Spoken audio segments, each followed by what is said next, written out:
Well, we'll get some opening comments from Coach Smart on the game, then we'll take your questions. Well, first off, as always, I'd like to thank the fans for turning out. It turned out to be a warm day, a lot warmer than our scrimmages. We had, one scrimmage where we had rain, and then we had another scrimmage where it was nice and cool. That was warm. We needed that for all the other scrimmages we've had to kind of push through, find out a lot about guys, physical and mental toughness when you have heat and how you respond. And a lot of guys had to play more snaps than they're used to. But I was really pleased with the effort. I thought it was a tale of two halves. We had a first half that we lit it up on offense and didn't seem like we could stop we couldn't stop anybody defensively, and then flipped that over in the second half, couldn't score any points. So obviously we got to improve in kind of both those areas, but there's some positive things that came out of it too. Some guys played really well. I thought we did some good things on both sides of the ball. Got to continue to do that to get better. Came out relatively healthy, which was big for today. We've got some guys that have been injured coming into today, but we didn't really lose anybody today, which is big when you play tackle football. So with that, I'll open it up. Coach, spring practice is a lot about evaluating and finding out about your team. Over the last 15 practices today, what did you learn about your football team this year? I'm excited. I've always said, we're built to sustain here, and that's my motto. We're not trying to be a one-hit wonder. We want to put a really good football team out there each year, and we're well on our way to doing that this time. We've probably got the most cohesive unit we've had in terms of the guys love being with each other. They like practicing hard. I mean, we had 14 of the 15 days, I really thought we had good practices, and that includes today. And I was really pleased with their work ethic. So, they like practicing, they like football. When people come to your practice and they've been to 7 other schools and they say, man, y'all get after it. Man, your guys practice hard. Man, your guys buy in and have fun. It makes me feel better that our kids enjoy it. So what you got to see live, what did you make of Carson and Brock? It's hard because I've got to go back and watch the tape, as always. I thought both of them had good composure, good pocket presence. I thought Brock used his legs several times to break out of there and take off running. Brock unfortunately had some guys that dropped the ball on him. I thought the balls were really well thrown and should have been caught. And he did a nice job in the pocket of making those throws. And then Gunner did some really good things. I was really pleased with all 3 quarterbacks, and what you saw today was similar to what we've seen really all spring. We have 3 good quarterbacks who can make the throws and do a really good job. I was pleased with those guys. Mika Muse and Dylan Bell made a few plays, just performed their performances. Muse does that every day. Muse is a guy that last year he kept getting really close to being able to play and help us. He was on the scout team, so I had seen him make plays on the scout team, and we put him in a couple games, as the returner. He's very sure-handed, makes good decisions. You saw today he's got some return ability, exciting, and you get what you get from Muse every day. The guy is a worker. And I thought he made some plays today with his feet, and he caught a couple of really tough catches. Dylan Bell does that each and every day. I mean, he was a guy that made some plays, and he got better this spring. Dylan got thrust into play-in due to some injuries with AD and things, and he took the bull by the horns and really played well, and then he had a good spring for us. He was very productive this spring. Coach, I wanted to ask about Ernest Green and Austin Blaski, kind of both playing at left tackle. What did you think about those 2 guys today, and that as that competition unfolds at that spot? Both those guys are good football players. Excited. Kirby, we probably won't get a chance to talk to you again anytime soon. Can you kind of give us your thoughts on how the portal windows are working out? I guess today there was some news about Bear leaving. Did you anticipate that? Where are you guys at scholarship-wise? Yeah, that's the way of the world. It's who handles it and manages it best, and it's basically the new climate we're in. So the window will open up.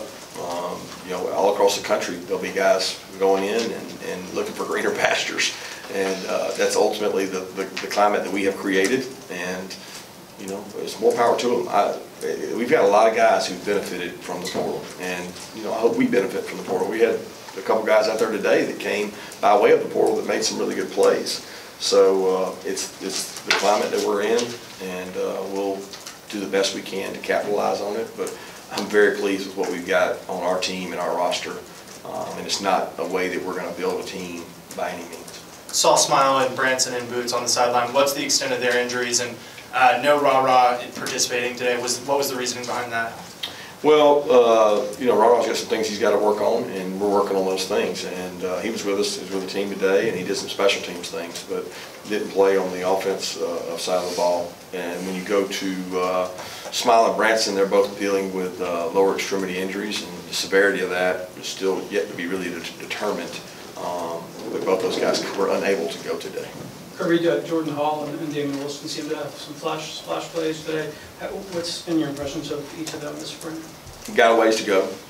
They're not ready, but they know that, and they're working really hard at it. And the sooner they get ready, the better we're going to be, because we need both those guys to step up and play. So they're just young.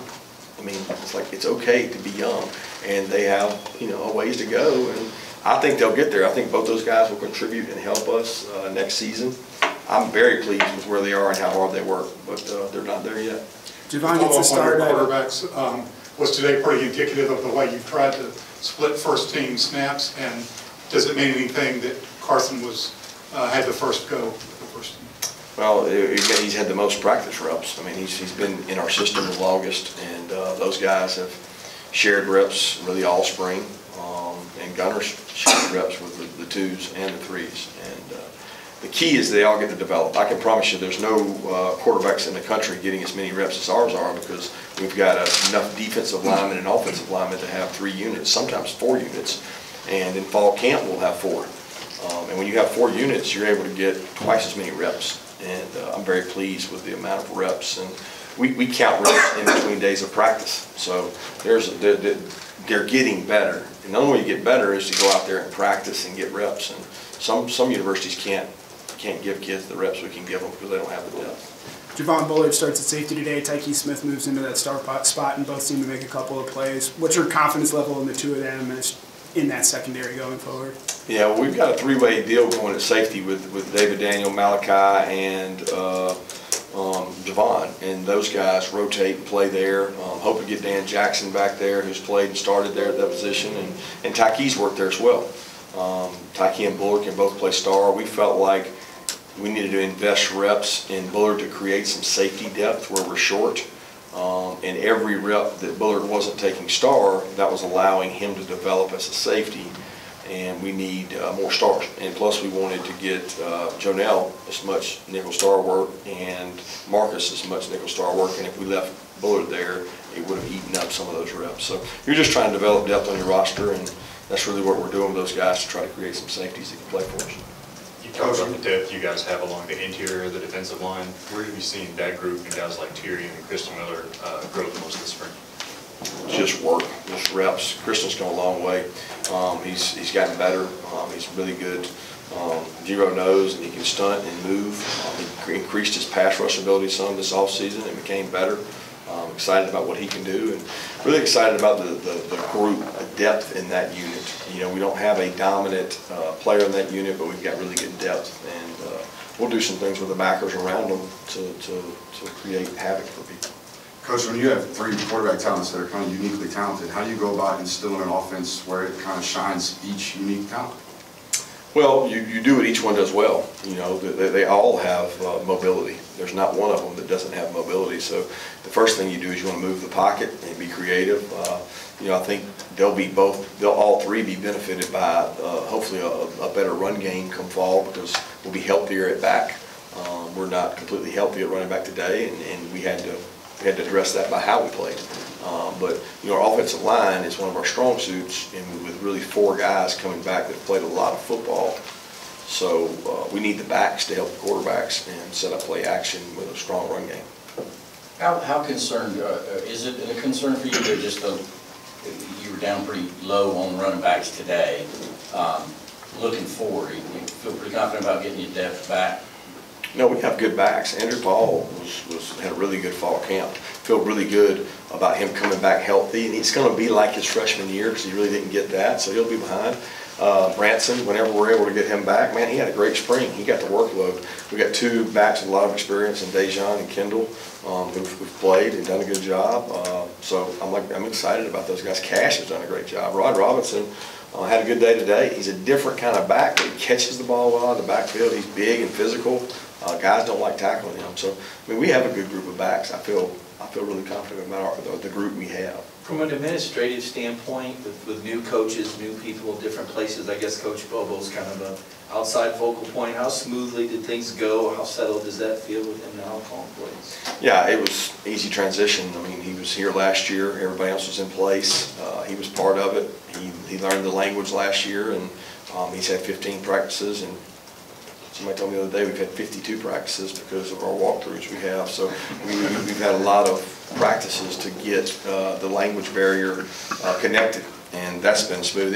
There's been the biggest transition has been the number of wideouts that didn't know the language, because you add the 2 portal guys and the 3 or 4 mid-years and like some freshmen that didn't play. So the biggest thing has been communication from that standpoint, but not really like getting calls in or offensive plays. I mean, we got plenty of plays. Braylon had the pick 6, CJ seemed to make some plays. What stood out to you about those 2 freshman linebackers this spring? Yeah, they probably had better days than they had springs. I mean, they both showed up. They've had some mistakes and some errors during scrimmages, and I wouldn't say they've stood out as if today they had a couple flash plays. I thought CJ really burst and tackled some people and closed, and Braylon made the kind of play of the game there. But I mean, it was a ricochet play. It was a ball that bounced off. He was the right guy at the right time. But they're both talented, and they're both really high character kids that are going to make our program better. They push the standard the right way. Going back to your opening comments about being pleased with spring and liking at least 14 to 15 practices, in your experience, how accurate a barometer is spring for what you're going to have coming in that regard in the next season? I don't know. I mean, I haven't thought we had a bad spring, so maybe I'm just an optimist now. I don't know. We've had good springs, and our kids practice hard. Our coaches work hard. People in the organization work hard, and I'm very thankful that they buy in and believe in what we're doing. So I'm happy with the spring we had. How do you feel about your cornerback position coming out of spring, especially that spot opposite Kamari? It's a work in progress. We kind of rolled guys through there today. I'd be remiss if I said somebody stood out. Didn't think anybody really stood out at that position. They'll continue to battle for it, and we got some more guys coming that'll continue to battle for it. But we've been there before. We've been going into the season where we're trying to make decisions, and there's about 25% of the hay in the barn. There's 75% of practices left to still happen. That includes our summer workouts and our fall camp workouts. So in that 75%, we got to climb the ladder and get some guys that can play winning football at that position. Going back to Cash Jones. Spring out of Arian. What's that? For Arian to get a full spring. It's great. I hold my breath every time because I'm worried about, injury. He's really a fast guy, and at times, he has some awkward tackles and it scares you. But he had a good spring. We have to be smart about our workload and volume of work for him, because the more he does, the more he becomes injury prone, and he stretches the field in ways that other guys can't do. So we have to be smart about that. Going back to Cash Jones, what was it like getting him to UGA out of Texas? Dale McGee did a great job. Dale recruited him, talked to him, met him, felt like he was a good player. He could run, he was fast. He wanted to come to Georgia, which is unique, and he didn't shy away from competition. He's been in that room with some really good backs, and Cash has got better and better and better. I mean, the guy catches the ball out of the backfield really well. You've obviously known Coach Bobo for a while and coached against him for a couple of years. Just over the last 15 weeks with him as an offensive coordinator, how have you seen him kind of morph, adapting to what you guys have ran systematically? Well, I don't know that he's changed a lot. I mean, he has adopted some words and verbiage and terminology that wasn't his, but you got to remember, he's worked with Brian McClendon, he's worked with Stacey Searles, he's worked with Todd Hartley, he's worked with people in that room, so they can coexist and say, well, you want to call it this or do you want to call it this? It's either apples or oranges. Nobody's going to argue over what we call something. They're good football coaches, and they have good football players at their disposal. So we should be good. We should be productive. We got good football players, and we got good coaches. That combination should allow us to be a good football team. In terms of coming back from injury, just over spring, what have you seen from Dan Jackson, also Jalen Walker and Marvin Jones, just as they're coming back from injury? Yeah, not much. I mean, they couldn't do much. So, I mean, I saw them do a lot of ab work, a lot of ropes, a lot of sit-ups, and a lot of getting yelled at by the microphone because I'm mad they're not out there. But they haven't been able to do a lot. So They all three take every walkthrough drill. They sit in every meeting. They pay attention. They carry a script. They make calls. They coach younger players, and that's the culture that's created. Like, hey man, you're not in. You better coach the next guy up, and they did that. The previous 2 seasons you opened with Clemson and Oregon, obviously big sense of urgency to be ready. This year's schedule doesn't appear as daunting. How do you create that same sense of urgency for the opener beginning of the season without having that marquee game to open the season? Yeah, those games didn't create our sense of urgency. We create our sense of urgency. Like the game doesn't do it. You may put that myth out there that, hey, the Clemson or the Oregon game sets it. That's not the case. What sets it is when we put that ball down at Sanford Stadium on the scrimmages in fall camp, and we're going against the best team that will play. And your standard better be right. When you go out to practice every day, if you're not going to practice, you're playing against as good a team as you'll play. So it's not about the team we play, guys. It's about what we do. So I'm not going to allow anybody to make an excuse for the opponent we play. First, a while before you guys have a traditional practice again. What kind of opportunity does this summer give to your quarterbacks to kind of grow their leadership and make this team theirs? Yeah, they all will have opportunities to throw with guys, receivers. They'll have throwing sessions. They'll have 7-on-7s. I mean, they're used to doing that. They've seen whether it was Jake Fromm, all the way to Stetson, all the guys we've had do that. So that's the leadership quality that we hope that position possesses to drive the work ethic of the team. Let's take 2 more questions. Very first play of the game, honoring Devin and Chandler. How did that come about, and what was going through your mind during that moment? Just thinking about both of them and wishing they were with us. The players wanted to do something to remember those two, and we thought that was a good way to honor them. It was important to them to honor both of them, and that's what we did. Coach, speaking of depth, what do you know about UGA 11, and what can you say about UGA 10's career? Not much. I don't know. I know the name. Boom. I don't know where that came from, but I don't know how long UGA 10 was there. I should, but it's been here longer than you. I know. So, like, it's an honor to be part and maybe outlast one of them. Hopefully I can be here as long as Boom. I know I need water like they do because it gets hot out there. So thank you guys.